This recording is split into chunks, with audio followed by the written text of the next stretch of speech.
দিলাম, এই ময়দান থেকে ওপেন চ্যালেঞ্জ, গোটা নেত্রকোনার যত হিন্দু আছে, ব্রাহ্মণ পণ্ডিত ইসকন যা আছে, সবাইকে আমি চ্যালেঞ্জ করলাম। প্রশান্ত বাবুরা জীবন শুধু আমার বিরুদ্ধে বললেন, যদি পারেন যুক্ত নেতা হন, সব আপনার কর্মীদেরকে নিয়ে যত হিন্দু আছে এক পাশে আসেন, আমি একটা বসবেন ছাড়া একা। যদি হিন্দু ধর্মের সত্যতা প্রমাণ করতে পারেন, আমার কাছে শর্ত থাকবে দুইটা। এক নম্বর শর্ত আমার ব্যাপার, যদি আমি হিন্দু ধর্মের কাছে পরাজিত হই, আমি আমার মাথা কেটে দিয়ে যাব। কথা বুঝতেছেন আপনারা?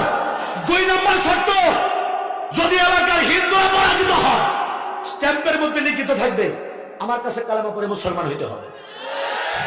কি মুসলমান আপনারা কি আমার সাথে একমত আছেন তো? ইনশাআল্লাহ। শর্টকাট, স্টেট কাট, ওপেন চ্যালেঞ্জ, একবারে খোলা চ্যালেঞ্জ করলাম। বলেন, আমি হিন্দু থাকতে দেখেছি অসংখ্য লাশ আমি হাত দিয়ে পোড়াইছি, অসংখ্য হিন্দুদের কাপড় চোপড় জিনিসপত্র গুলা এইগুলো আমরা চিতার মধ্যে পোড়াই দিয়েছি। আমার বাবা যখন মারা গিয়েছে, আমার বাবার কাপড় চোপড়ও আমরা চিতার মধ্যে ফেলে দিয়েছি, বালিশ তুষক সব ফেলে দিয়েছি। কিন্তু মজার ব্যাপার কি জানেন? তুষক বালিশ ফালাইলাম, কম দামি স্যান্ডেল ফালাইলাম, জামা শাড়ি ফালাইলাম, কিন্তু আমার প্রশ্ন, গোয়ানাথ বাবু যে দোকানে মারা গেল, গোয়ানাথ বাবুর দোকানের মধ্যে 10 লাখ টাকা নগদ ক্যাশ ছিল, গোয়ানাথ বাবুর চশমাটা পুরাইলো, নগদ ক্যাশ তো পুরাইলো না। কি আমার কথা বুঝতেছেন নাকি? আমার প্রশ্ন তাদের কাছে, উত্তম বাবুর মা যে মারা গেল, উত্তম বাবুর মায়ের শাড়িটাও হিন্দুরা পরায়া দিল, উত্তম বাবুর মায়ের ব্লাউজটা পরায়া দিল, কিন্তু উত্তম বাবুর মায়ের গলার মধ্যে যে 5 ভরি ওজনের স্বর্ণের একটা গলার হার ছিল, এই হারটা তো চিতার মধ্যে পুরাইলো না। কি কথা বুঝতেছে নাকি আপনারা? বিমলের বাপ যে বললো খাটটার ভিতরে, ওই খাটটার দাম ছিল 1.5 লক্ষ টাকা। বিমলের বাবার রং এটা পুরাইলা, ওইটা কম দামি।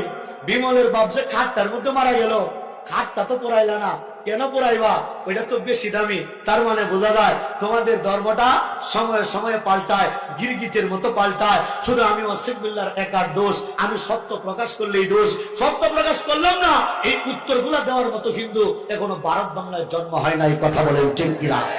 আমার হযরত, আমার শাইখ মুর্শিদ আল্লামা আব্দুল হক সাহেব হুজুর, আলহামদুলিল্লাহ, উনি কিন্তু আপনাদেরকে একটা কথা বলে দিয়েছে যে হিন্দুদের শেষ কথা হলো লা ইলাহা ইল্লাল্লাহ মুহাম্মাদুর রাসূলুল্লাহ।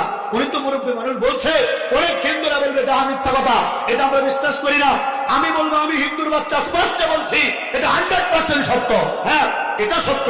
সরাসরি আরবিতে বলে না, এটাকে ঘুরায়া ফেরায়া সংস্কৃত ভাষায় বলে। একটু বলে দেবো নাকি? প্রকাশ করে দেবো নাকি? শেষ মন্ত্রটা প্রকাশ করে দেবো নাকি? মুসলমান হিন্দু ব্রাহ্মণ ঠাকুর যারা আছে, এরা মানে সবসময় মনি ঋষিদের, সমস্ত মনি ঋষিরা এরা একত্রিত হইল বেদ দেখার সময়। আমাদের যেমন প্রধান ধর্মগ্রন্থ পুরাণ, হিন্দুদের হলো বেদ। এই বেদ হলো 4 প্রকার, ঋগ্বেদ, সামবেদ, অথর্ববেদ, যজুর্বেদ। এই প্রত্যেকটা বেদ দেখার পরে হিন্দু মনি ঋষিরা চিন্তা করলো, এই বেদের তো একটা মূল মন্ত্র দরকার। যেমন ইসলামের একটা মূল কথা আছে, লা ইলাহা ইল্লাল্লাহু মুহাম্মাদুর রাসূলুল্লাহ। তাহলে আমরা যারা হিন্দু, আমাদের হিন্দুদের তো একটা মূল মন্ত্র লেখা দরকার। এই মূল মন্ত্র ব্রাহ্মণ ঠাকুর লেখার জন্য মনি ঋষিরা হিমালয় পর্বতে গিয়া ধ্যানমগ্ন হইল, গবেষণা করতে লাগলো, বিভিন্ন নবী রাসূলদের কাছে ঘুরতে লাগলো। ঘুরতে ঘুরতে ঘুরতে ঘুরতে হিন্দুদের আসল মঞ্চটা তারা পাইল। কিন্তু মজার ব্যাপার হইল, এই আসল মঞ্চটা এটা যদি সরাসরি বলে দেয়, একটা হিন্দু আর হিন্দু থাকে না, হিন্দু থাকে না। বলতে পারেন কেন?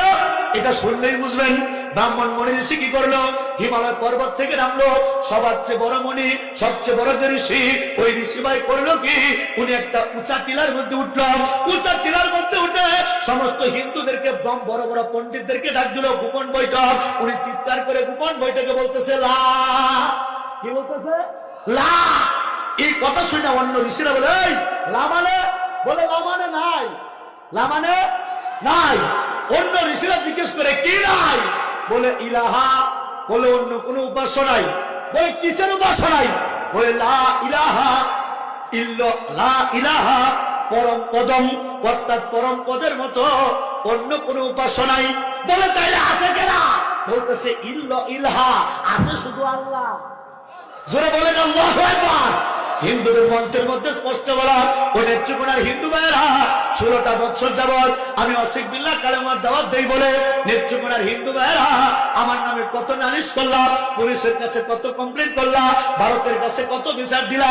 আমি বলি কমপ্লেন করার দিন শেষ, প্রশাসন ভাইরা উপস্থিত থাকবে, আসেন আমরা লাইভে বসি, গোটা এলাকার নেত্রকোনার যত হিন্দু আছে ওদেরকে এক পাশে বসায় দেন। সবচেয়ে বড় প্রোগ্রাম হয় মইনপুর এলাকায়, মইনপুরের মাঠটা অনেক বড়, মইনপুর মাঠের মধ্যে গোটা নেত্রকোনার হিন্দুরা এক পাশে থাকবে।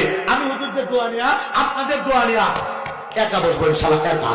আমি চ্যালেঞ্জ করলাম, এই ময়দান থেকে ওপেন চ্যালেঞ্জ, গোটা নেত্রকোনার যত হিন্দু আছে, ব্রাহ্মণ পণ্ডিত ইসকন যা আছে সবাইকে আমি চ্যালেঞ্জ করলাম, প্রশান্ত বাবুরা জীবন শুধু আমার বিরুদ্ধে বললেন, যদি পারেন যুক্ত নেতা হন, সব আপনার কর্মীদেরকে নিয়ে যত হিন্দু আছে এক পাশে আসেন, আমি একটা বসবো ইনশাআল্লাহ একা।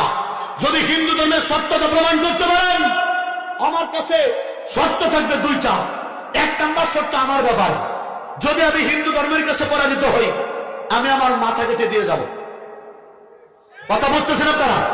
2 নম্বর শর্ত, যদি এলাকার হিন্দুরা পরাজিত হয়, স্ট্যাম্পের মধ্যে লিখিত থাকবে আমার কাছে কালেমা পড়ে মুসলমান হইতে হবে। কে মুসলমান? আপনারা কি আমার সাথে একমত আছেন তো? ইনশাআল্লাহ। শর্টকাট, স্ট্রেট করালাম, ওপেন চ্যালেঞ্জ, একবারে খোলা চ্যালেঞ্জ করলাম। 2টা শর্ত। 1 নম্বর, যদি আমি আসিফ বিল্লাহ হিন্দু ধর্মের কাছে পরাজিত হই, আমার মাথা কেটে দিয়ে যাবো ইনশাআল্লাহ। 2 নম্বর, যদি তারা পরাজিত হয়, তাহলে স্ট্যাম্পে লিখিত দিয়া কালেমা পড়ে মুসলমান হইতে হবে। কি কথা বলেন ঠিক কিনা? ব্রাহ্মণ ঠাকুররা, মুনি ঋষিরা যখন বলল লা ইলাহা হরতি পাপম, পাপ মুক্ত করার মতো কেউ নাই। অন্য ঠাকুররা বলে দুর্গা সর্বনাশ, আছে কে? ওই ঠাকুর বলে ইল্লো ইলহা, আছে শুধু বলে আল্লাহ আছে বলে, তাহলে আমাদের ঠিকানা কি? আল্লাহ তো বুঝলাম কোন তরিকায় চলতে হবে, বলতেছে জন্ম বৈকুণ্ঠং অপরিণতি তজপিনা মুহাম্মাদম। পুরা মন্ত্র হলো এই, লা ইলাহা হরতি পাপম ইল্লো ইলহা পরম পদম জন্ম বৈকুণ্ঠং অপরিণতি তজপিনা মুহাম্মাদম। অর্থাৎ এর মানে হইল আল্লাহ ব্যতীত আর সত্য কোনো মালিক নাই। যদি কোনো হিন্দু ভাই মুক্তি পেতে চায়, আল্লাহকে মানতে হবে, নবীজিকে মানতে হবে। চিৎকার করে বলেন না মারহাবা, আল্লাহু আকবার। এটা হলো তাদের মূল মন্ত্র। এটা কিন্তু বলে কালেমা লা ইলাহা ইল্লাল্লাহু মুহাম্মাদুর রাসূলুল্লাহ, এটাই মূল মন্ত্র। মুসলমান এটা মরার আগে কানাকানি বলে, এটা যদি পাঠ করার পরে কোন হিন্দু যদি না মরে, এই হিন্দুকে আর কোনোদিন ঘরে তোলে না। এটা অনেকে আমাকে চ্যালেঞ্জ করে, হুজুর এটার প্রমাণ কি? এটার প্রমাণ আপনাদেরকে দেই। আচ্ছা, আমাদের পাশে 10 নং রৌহা ইউনিয়ন, রৌহা এই ইউনিয়নের এখানে কেউ আছেন? অনেকে আছে। আচ্ছা, আপনাদের একটা গ্রাম আছে না শিমুলকান্দি চরপাড়া? আচ্ছা মাশাআল্লাহ, শিমুলকান্দি চরপাড়া এলাকার একটা লোক ভিক্ষা করতো, সাধু নাম, মুরব্বীরা নাম শুনছেন? সাধু নামের একটা লোক ভিক্ষা করতো না? আচ্ছা, এই লোক তো হিন্দু ছিল, এই লোকের বউ ছিল, বাচ্চা ছিল, সব ছিল, কিন্তু শিমুলকান্দির মানুষ, আপনারা তো লোকটা চিনতে পারছেন, মুরব্বীরা তো চিনতে পারছেন, এই লোকটার কাহিনীটা তো জানেন না। অজান, এই লোকটা যখন অসুস্থ অবস্থা, মৃত্যু পথযাত্রী, তখন হিন্দু ব্রাহ্মণ ঠাকুররা গিয়া সাধুর কানে কানে পড়েছিল লা ইলাহা হরতি পাপম ইল্লো ইলহা পরম পদম জন্ম বৈকুণ্ঠং অপরিণতি তর্জপিনা মুহাম্মাদম। এই মন্ত্র ভরার ঘরে এই সাধু বেটা না মারা গিয়া সাধু তাজা হয়ে গেছিল। কি হয়েছিল? সাধু তাজা হয়ে গিয়েছিল। আর তাজা হওয়ার কারণে হিন্দুরা এই সাধুরে আর জীবনে গড়ে তুলছে না। সাধুর কাহিনী অনেকে জানেন না বলেন। এই সাধুরা মনে করতো মানুষের বাড়ি থেকে পান্তা ভাত নিত, পান্তা ভাত নিয়ে জঙ্গলের মধ্যে রাখতো, খাওয়ার সময় ডাকনা তুলতো, গরম ভাতের ধোঁয়া উঠতো। জোরে বলেন আল্লাহু আকবার। অর্থাৎ এই সাধু মূলত মুসলমান হয়ে গিয়েছিল, যে কারণে হিন্দুরা আর কোনোদিন তারে গড়ে তোলে নাই। যাই হোক, সত্য বিষয়গুলা আল্লাহ রাব্বুল আলামিন হিন্দু ভাইদের বোঝার তৌফিক দান করেন। সকলে বলেন আমিন।